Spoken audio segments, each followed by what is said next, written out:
What do? We teach. Why do we teach?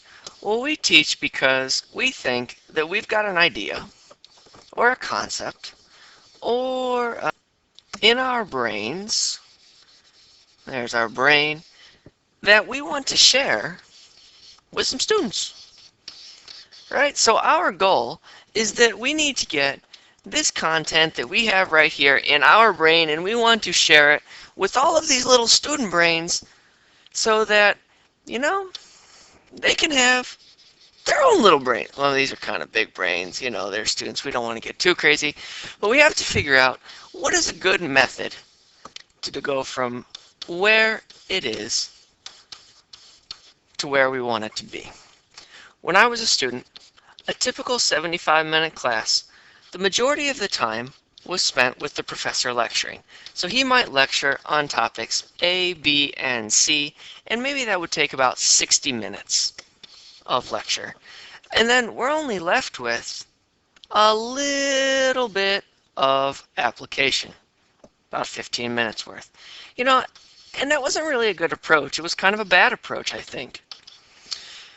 And then when I started teaching, I said, all right, is there a way that I can take this model and I can improve upon it? And so I thought, well, the first thing I can do is I can divide up my topics A, my topics B, and my topic C and split it up a little bit. And I'll try to do a little bit of lecture for each topic, maybe 10 minutes apiece. And then the rest, we would apply that topic. And I've been doing this for a number of years, and it ends up working pretty well, and I find that the students learn quite a bit. And so in this model, we're moving away from the 60-15 to more a 30-45. And that's not bad. I kind of like that. I actually think I'm doing a pretty good job, and the stuff that is in my head is figuring out how to get to my students' head, and their little brains are starting to, oh, these look like those are sick brains, but they're starting to learn what we are working on. But then over the summer, I received a link to a video from a TED conference. And the video was by a guy named Sal Khan, and he started Khan Academy. And he talked about this concept of flipping the classroom. I'd recommend that you go to the YouTube and you search for Sal Khan and you can find his TED presentation.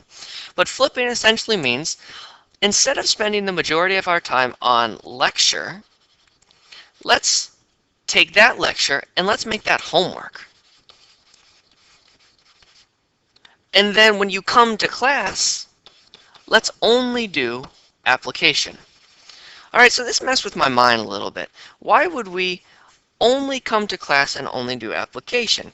And so the model that he proposed was, in a 75-minute class, application, application, and application. So in this model then, our quote-unquote lecture is 0 and our application is 75.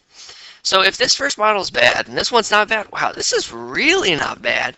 And so it got me intrigued. So I started thinking, how do I take all of this lecture and still get it to my students in a way that is engaging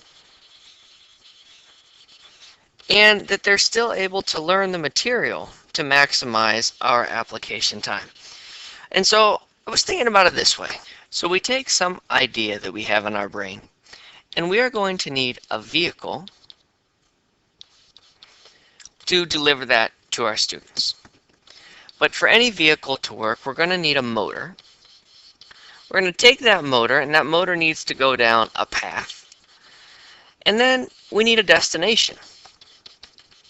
So when I say vehicle, what I'm talking about is, well, how are you going to deliver this message? And maybe that's you just want them to read the textbook. Okay. Maybe it's you want them to investigate online. Maybe you're going to take your PowerPoint and record it and you want them to watch it beforehand. Or maybe you are going to film your lecture from a previous class and have them watch that to learn the content. You could set up a webcam and record your face. So these are all ways or vehicles that we can use to take our little brainy idea and move it along. All right, but our motor, this would be our software or our hardware that we need to make our vehicle work. So a textbook, well, they just need a book. Investigate, they're going to need a computer. If you wanted to share a PowerPoint, you will need a screen capture program like Jing or Screencast. I think that's how you spell it. It might be a K, actually. I don't remember. And so you would record that, or you could get a digital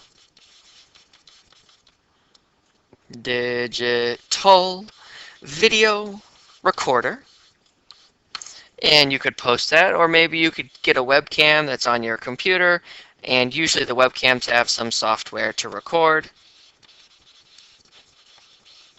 The screen casting software will also work, and then you take that. So you make your lecture this way. All right, so now we have our vehicle.